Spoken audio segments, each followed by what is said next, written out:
எந்த ஒரு நல்ல காரியம் துவக்கினாலும் அந்தக் கடவுளை வணங்கித் துவக்குதல் நலம் என்பார்கள். ஆகவே நானும் அந்தப் பெருமானை வணங்கித் துவக்குகிறேன்.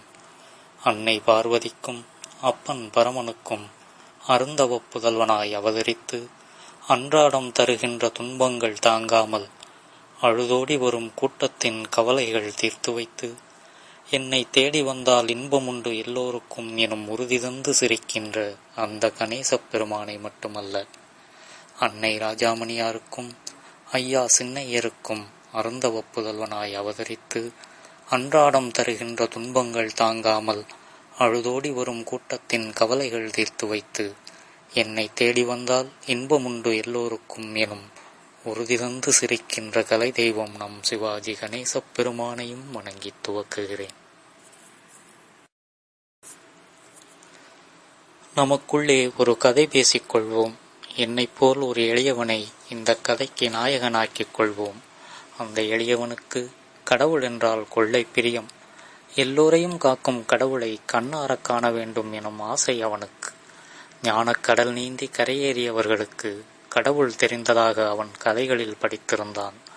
ஒழுக்கம் மிக காத்து தவம் இயற்றிய மகான்களிடமெல்லாம் கடவுள் நேரில் வந்து பேசியதை எழுத்தாக வாசித்து அவன் நிகழ்ச்சி கண்ணீர் வடித்திருந்தான். நானும் பார்த்துவிட மாட்டேனா என்று அவன் துடித்திருந்தான். வறியவர்களுக்கு தென்பட்ட கடவுள் தன் கண்களுக்கும் தெரிய மாட்டானா என்று தவித்திருந்தான். காலகாலமாக காத்திருந்தான். ஒரு நாள் வந்தது. 1965 சூலை திங்கள் 31ஆம் நாள். கடவுளையாவது மனிதன் பார்ப்பதாவது எனும் சராசரி மனிதர்களின் அவநம்பிக்கையின் மீது ஒரு சம்மட்டி அடி விழுந்தது. கடவுளை மனிதன் பார்ப்பதற்கென்றே திருவிளையாடல் என்கிற ஒரு திரை எழுந்தது. அந்த பாமரனின் கண்களில் பரமனின் அழகுலகம் தென்பட்டது. பூதகணங்கள் வாத்தியங்கள் இசைத்தன. கதையாகச் சொல்லும் போதே கலவரப்படுத்தும் பூதங்களின் கைகளில் வாத்தியங்கள். புனிதரின் உலகத்தில் பயங்கரங்களும் மென்மையாகும் சாத்தியங்கள். குட்டை சிவப்பு பாவாடையோடு குதித்தாடும் பூதங்களுக்கு வாத்தியங்கள் பயந்து இசைத்தன. அழகோவியமாய் அமர்ந்து கலைவாணி மீட்டிய மீனைக்கு அசையா பொருள்களும் தலையசைத்தன. நந்தியின் மத்தளம் விட்டு புறப்பட்ட நாதம் நல்லிசையை காதுகளுக்கு பழக்கியது. நல்லதை பேசும் முனிவர்களின் உதடுகள் வேத கோஷங்களை முழக்கியது.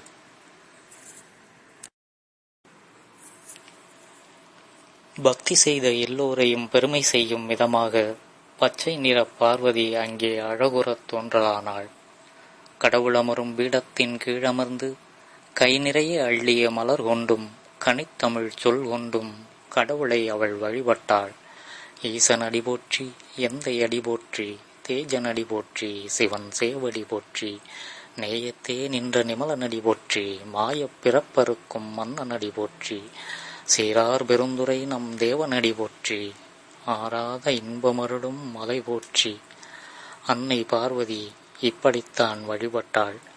அகிலம் காக்கும் ஐயனை நாம் காண அவள்தான் வழிவிட்டாள்.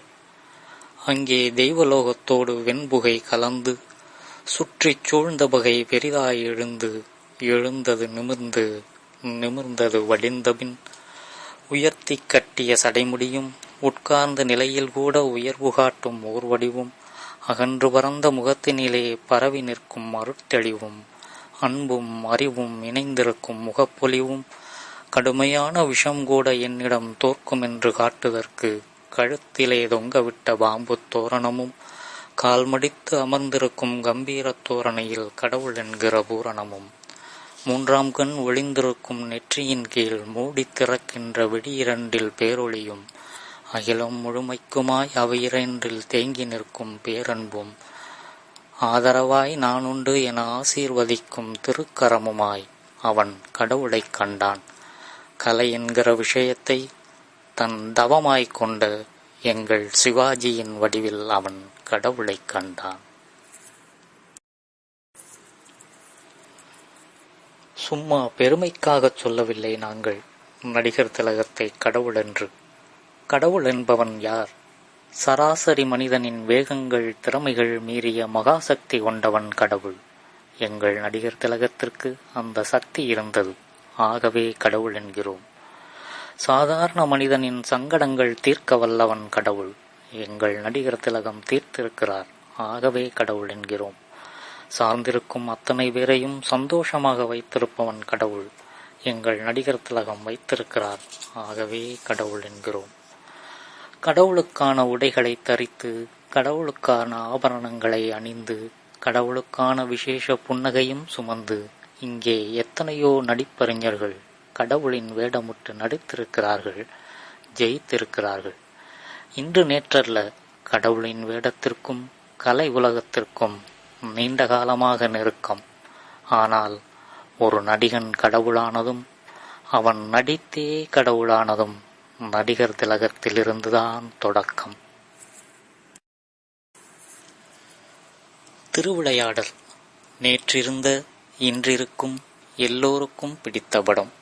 நாளை பிறக்கப் போகிறவர்களுக்கும் பிடிக்கப் போகிற படம்.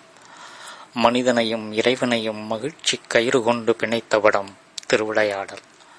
திருவிளையாடல் ஒரு வெற்றி படம். இந்த திரைப்படம் ஜெயித்ததற்கு எத்தனையோ காரணங்கள். எல்லோரும் இன்புறவே கலை செய்த பெருமகனார் ஐயா ஏ.பி. நாகராஜன் அவர்களின் பேருழைப்பு. இறை வெறுப்போரும் ரசிக்கிறார் போர் இனியதொரு கதையமைப்பு. இனிமைக்கு இன்னும் ஒரு பெயராய் இந்த படத்தின் இசையமைப்பு. வார்த்தைக்குள் வாழ்க்கை சுருக்கிய வசனங்கள், காட்சிக்கு காட்சி, பாத்திரங்களின் அசைவுக்கு அசைவு, நம்மால் பார்க்க முடிகிற நேர்த்தி. நம் பேரன் பேத்தி காலத்திற்கு தேவையானதையெல்லாம் நம் தாத்தா பாட்டி காலத்திலேயே சொல்லி போன தீர்க்க தரிசனம். திருவிளையாடல் ஜெயித்ததற்கு இப்படி எத்தனையோ காரணங்கள். என்னை கேட்டால் சுருங்கச் சொல்வேன். சிவனாக நடிப்பது சிவாஜி என்று உறுதியான போதே திருவிளையாடல் ஜெயித்து விட்டது. சிவாஜி என்கிற மகா கலைஞனால் திருவிளையாடல் என்கிற திரை காட்டுகிற கலை வடிவம் மனிதர்களின் மனத்திரையில் எப்போதும் ஓடுகிற காவியமாயிற்று. கோபித்து போகும் பிள்ளையை தடுப்பதற்கு ஒரு நடை, கோபப்படுத்திய நக்கீரனை ஒரு கை பார்ப்பதற்கு புறப்பட்டு போகும் ஒரு புயல் நடை, தன் சொல் மீறி தகப்பன் வீடு செல்ல அனுமதி கோரும் மனைவியை மறுக்கும் ஒரு அலட்சிய நடை, இடுப்பில் குழி விழ மீனவனாய் அசத்தலாய் ஒரு நடை, விறகு சுமை தலைதாங்கி அப்பாவியாய் ஒரு நடை, அன்பு தலைவனின் 1000 நடைக்காக இதயத்தின் பாதைகள் இன்னும் பெரிதாக நீண்டு கொண்டே செல்லும். ஏற்றுக்கொண்ட பாத்திரத்தை சிறப்பிக்க எங்கள் சிவாஜி காட்டும் சிரத்தையை ஒட்ட மழிக்கப்பட்ட அவரது மார்பு வட்டத்தின் மேல் படர்ந்த செம்மை சொல்லும். ஆயிற்று 50 ஆண்டுகள். எங்கள் சிவாஜி கடவுளுக்கும் திருவிளையாடலுக்கும் இன்னும் மெருகு உரையவில்லை. படைத்தல், காத்தல், அழித்தல் என்று பரமனுக்கு 3 தொழில் இருக்கும். சாதனைகள் படைத்தல், கலையின் புனிதம் காத்தல், மனிதர்களின் மனக்கவலை அழித்தல் என்று எங்கள் கடவுள் சிவாஜிக்கும் 3 தொழில் என்பதால் சிவாஜிதான் சிவன் என்பது பொருத்தமாக இருக்கும். இன்னும் 100 யுகம் கடந்தாலும் எங்கள் நடிகர் திலகத்தை நினைந்து கசிய பல கோடி விழிகள் பாக்கி இருக்கும். நினைக்கும் நொடி இணைக்கும் விதம் அவர் திறமை அது இருக்கும். துயர் துடைக்கும் மனம் புனிதன் அவன் முகமே தினம் நினைக்கும். பிறக்கும் உயிர் படைக்கும் தெய்வமும் இறக்கும் எனும் நினைப்பில் விழி நனைக்கும். என்றும் சிவாஜி புகழ் இருக்கும், எங்கும் எங்கள் கொடி பறக்கும். நன்றி, வணக்கம்.